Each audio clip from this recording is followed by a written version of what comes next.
नमस्कार बंधुरा তোমরা সবাই কেমন আছো আশা করি ভালো আছো। আজকে আমরা সকালবেলা টিফিন গুড়ি আলুর দম মটরশুঁটি দিয়ে আর রুটি।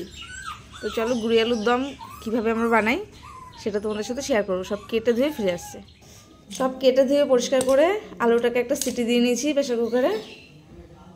পেঁয়াজ ফেঁয়াজ সব কাটা হয়ে গেছে আর মিক্সিতে আদা রসুন লঙ্কা জিরার গুঁড়ো ধনের গুঁড়ো দিয়ে একটু পেস্ট বানিয়ে নিয়েছি। আর এদিকে কড়াই বসিয়ে দিয়েছি, কড়াই গরম হয়ে গেছে, দিয়ে দেবো সর্ষের তেল। তেলটা গরম হয়ে গেছে, এখন আলুগুলোকে একটু ভেজে নেব।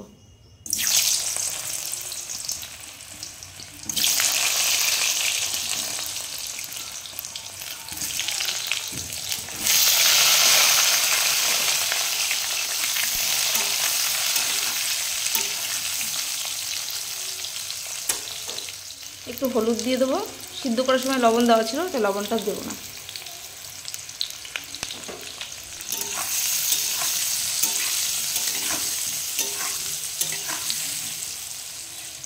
আলুটা ভেজে নামিয়ে নিয়েছি, এবার এই তেলে ফোড়নে দিয়ে দেবো গোটা জিরা,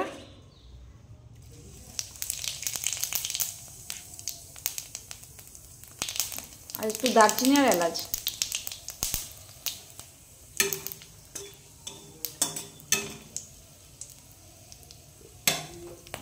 ভাজা ভাজা হয়ে গেছে, এবার পেঁয়াজ দিয়ে দেবো।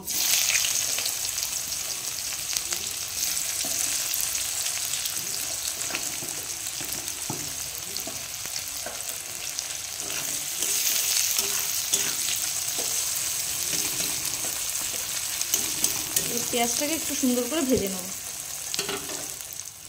পেঁয়াজটা আমার ভাজা ভাজা হয়ে গেছে, এখন মশলাটা দিয়ে দেবো।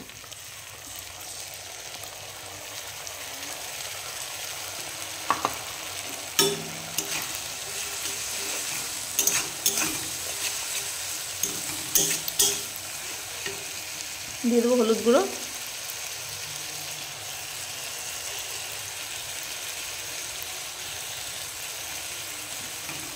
পেঁয়াজের মধ্যে লবণ দিয়ে দিয়েছিলাম, তো এখন আর লবণ দেবো না। এভাবে মশলাটাকে ভালো করে একটু কষিয়ে নেব। মশলাটা আমার কষানো হয়ে গেছে, এবার দিয়ে দেবো মটরশুঁটি।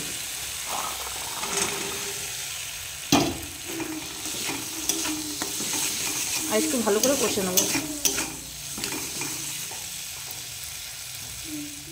মটরশুঁটি কষানো হয়ে গেছে, এবার আলুটা দিয়ে দেবো। একটু দিয়ে 2 মিনিট নেড়ে চেড়ে তারপরে জল দিয়ে দেবো। আলু আর মটর কষানো হয়ে গেছে, এবার জল দিয়ে দেবো।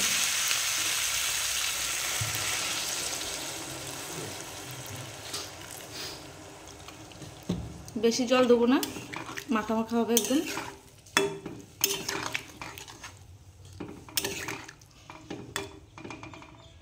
এবার ঢেকে দেবো, ফুটতে দেবো। আলুর দম আমাদের হয়ে গেছে, এবার একটু গরম মশলা দিয়ে নামিয়ে নেবো।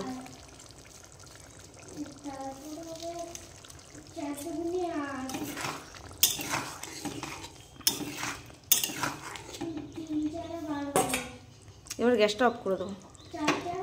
তো আমাদের মটরশুঁটি দিয়ে গুড়ি আলুর দম কেমন লাগলো তোমাদের অবশ্যই জানাবে কমেন্ট করে। যদি ভিডিওটি ভালো লাগে লাইক কমেন্ট শেয়ার করবে, আর প্লিজ চ্যানেলটিকে সাবস্ক্রাইব করে পাশে থাকবে। আর এদিকে ভাজা হচ্ছে রুটি, গুড়ি আলুর দমের সাথে গরম গরম রুটি এখন খাওয়া হবে। ভিডিওটি দেখার জন্য ধন্যবাদ।